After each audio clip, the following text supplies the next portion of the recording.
ఈ గంగాజలానికి వీటికి సంబంధించి త్రివేణి సంగమానికి సంబంధించి గతంలోనే పద్మశ్రీ అవార్డు పొందిన శాస్త్రవేత్త ఒక పరిశోధన చేశారు. ఏంటి అంటే సృష్టిలో మీరు పురుగు ఉంటుంది, పురుగుని తింటది కప్ప, కప్పని తింటది పాము, పాముని తినేటటువంటిది ముంగిస, ఇట్లా రకాలు ఉన్నాయి. ప్రతి దానికి సృష్టిలో ఒక లెక్క ఉంది. అట్లాగే ఈ ఇందులో ఉండే క్రిముల్ని, చెడు క్రిముల్ని తినేసేటటువంటి మంచి క్రిములు ఉన్నాయి నీళ్ళలోనే. ఇవి చాలా సీరియస్గా పనిచేస్తాయి. అందువల్లనే ఆ నీళ్లు స్వచ్ఛంగా ఉంటున్నాయి.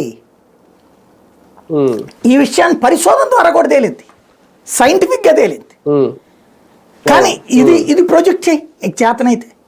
నిజంగా ఇబ్బంది పడుతుందా చెప్పు, తప్పులేదు. నేనేమంటానంటే ఇప్పుడు నాకు బాగా గుర్తు, ఇదివరకు మనకి తిరుపతికి సంబంధించిన బ్రహ్మోత్సవాలు లేకపోతే ఇంకోటి లేకపోతే విజయవాడ దసరా ఉత్సవాలు ఇట్లాంటి కవరేజ్ అంటే మీడియాకి ఎంతవరకు అవగాహన ఉంది? మీడియాలో ఎక్కువ మంది కమ్యూనిస్ట్ ఐడియాలజిస్టులే ఉంటారు.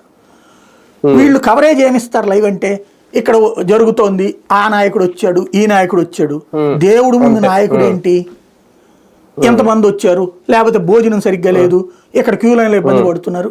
It is a common thing. Main ఏంటి, దసరా శరన్నవరాత్రి ఉత్సవాల్లో ఈ అలంకారం యొక్క ప్రాశస్త్యం ఏంటి, ఇవాళ చేయబోయే అలంకారం యొక్క ప్రాశస్త్యం ఏంటి, అది ప్రజలకు వివరించు నువ్వు ముందు.